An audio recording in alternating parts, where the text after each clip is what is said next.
I used to have this, I don't know, like 84 Honda stick shift car. It was like brown or tan or something. Like I used to drive it because St. Joe's, and parking was brutal there. It was absolutely horrible because St. Joe's is really expanded now and they have new dorms and buildings. I don't know. I haven't been there because I haven't actually been on the campus, but I've been by it. It's much nicer than it used to be, and there was just no parking, and you would have to literally park miles away. And I would get there like, because I got kicked out of my dorm because I got in a fight with an RA. So of course they sent me home and it was a mess. So I would have to commute with my from to City Line Avenue, which I had to leave at 6:30. Right. 6:30 back then when you're in college. It's rough. Yeah. You know? Yeah. For like early classes, and I would get there and there would be nowhere to park. And I'd be like half hungover, pissed, driving around for God knows how long. You can't park anywhere. They don't give you a parking pass. It's brutal. So it got to the point where I got fed up with people. Like one car would park here, there'd be a small space, and the other car would park here, and it's not enough for not enough for the next the third car to pull in because kids were just ignorant and just didn't care. That's what you get.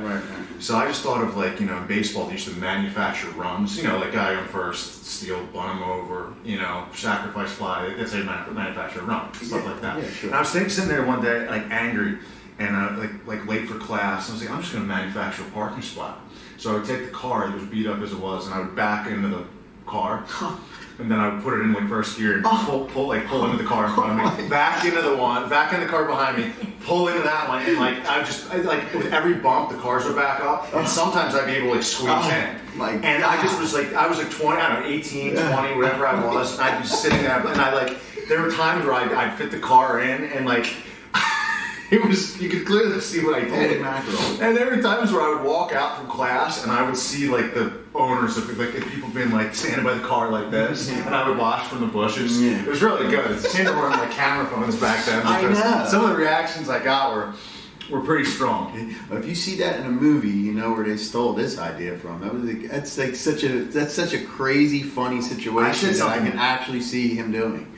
Oh yeah, I did it. Unbelievable. Yeah, because I was at home mad because I got thrown out of my dorm, like I said. That's what makes it funny. And every night I'd be in my office at the upstairs at the old house, and I'd be doing my homework on the computer, and I would just have I was drinking Coors Light back then, and by the end of the night, my homework wouldn't be done, and I'd have like 8-10 beer cans. So then by the time to go to class in the morning, I'd be throwing them out the window because I don't want my parents to know I was doing it. So I'd be driving to school in the morning, throwing the beer cans out the window on the way. Like, you know, I put them in my school bag because I didn't want my mom to know I was drunk every night. So yeah, that was good. That was good. And then I'd get there and be already mad, and you know how it is. So college was interesting.